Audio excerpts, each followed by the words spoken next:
Hi, welcome to Aska Talks. Di video kali ini, aku akan share gimana aku menentukan program studi untuk melanjutkan S2 di luar negeri. Aku mencoba menjawab salah satu komen dari viewers YouTube Aska Talks, dari Nia Natalia. Dia bilang, "Kak, bikin video gimana cara kamu nyeleksi jurusan yang kamu mau. Karena nentukan jurusan itu gampang-gampang susah, apalagi kalau cross-majoring. Thank you." Nah, topik ini emang menarik banget karena aku juga dulu kayak gitu, dari S1 ke S2-nya agak cross-major. Dan buat teman-teman yang tertarik dan mau cross-major juga, jangan lupa tonton video ini dan subscribe ke channel Aska Talks. Ada tombol merah di bawah untuk dukung semua video-video aku. Jadi ceritanya dimulai di tahun 2016 dan pada saat itu aku sudah mantap untuk mau melanjutkan S2 ke luar negeri. Di saat itu aku sedang bekerja sebagai communications advisor di salah satu perusahaan multinasional di Jakarta.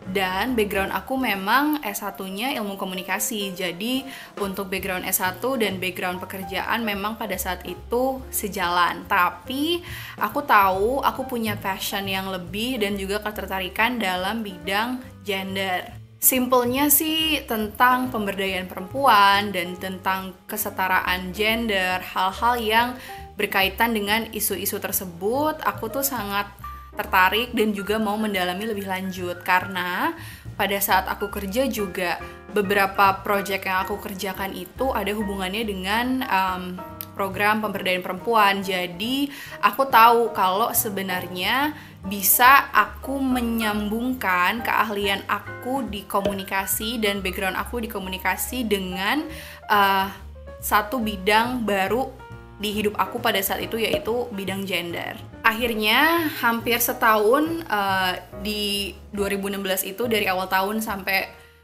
pertengahan menuju akhir tahun itu aku bertapa.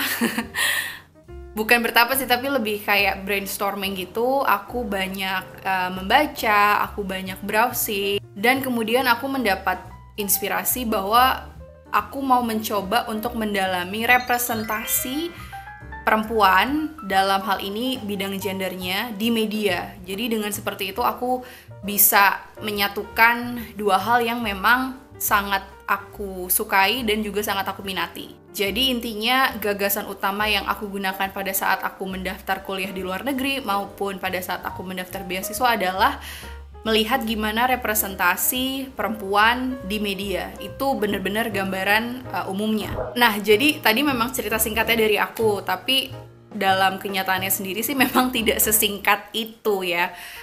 Butuh waktu 6 bulan sendiri untuk aku kemudian bisa menemukan satu niche, satu bidang khusus yang kemudian bisa aku gali lagi. Tapi dari cerita aku tadi sih, aku ada beberapa saran untuk teman-teman yang juga mungkin bingung mau meneruskan S2 di program studi apa.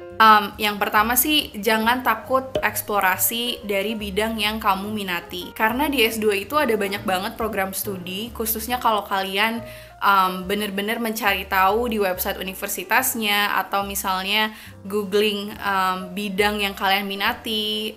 Itu tuh bener-bener ada banyak banget program studinya, nggak cuma semacam misalnya ilmu komunikasi, ilmu politik, ekonomi, tapi banyak spesifikasi yang lebih detail untuk program studi S2. Jadi bisa jadi ada satu hal yang kamu nggak tahu bahwa itu tuh eksis. Jadi jangan takut eksplorasi lebih dalam bidang-bidang yang kamu minati. Nah, yang kedua itu coba deh mulai observasi dari lingkungan sekitar yang berkaitan dengan bidang kamu.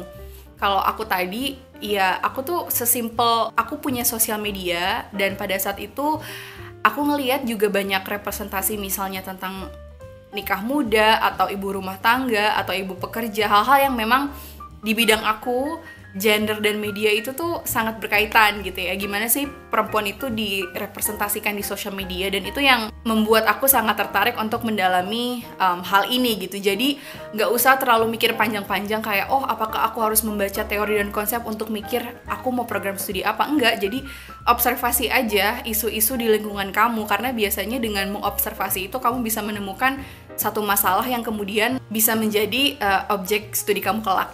Nah, terus yang juga paling penting tapi mungkin jarang dilakukan adalah bener-bener riset ke kampusnya. website kampus di luar negeri, khususnya di Inggris, dari pengalaman aku itu tuh hampir lengkap banget. Mereka kasih tahu modulnya apa, kurikulumnya apa, dosennya siapa, dan Google tuh jendela dunia gitu. Jadi teman-teman bisa semudah itu cari informasi dari kampusnya. Kalau bingung, kalian bisa juga lihat website top universities atau Times Higher Education yang di situ membuat ranking universitas terbaik di bidang-bidang tertentu, jadi sesuai dengan jurusannya.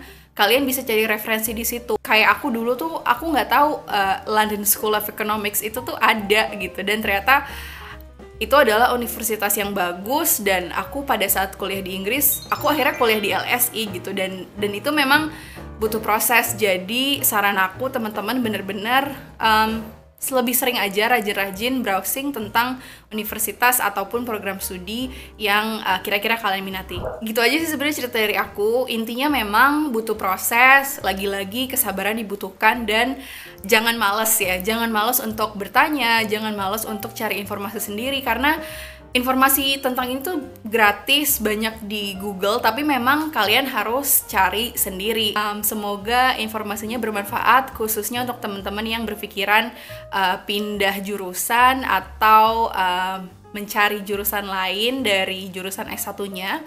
Kalau ada pertanyaan atau saran, silahkan taruh di kolom komentar di bawah. Jangan lupa subscribe ke Aska Talks untuk mendukung video-videoku selanjutnya. Makasih sekali lagi. Dah!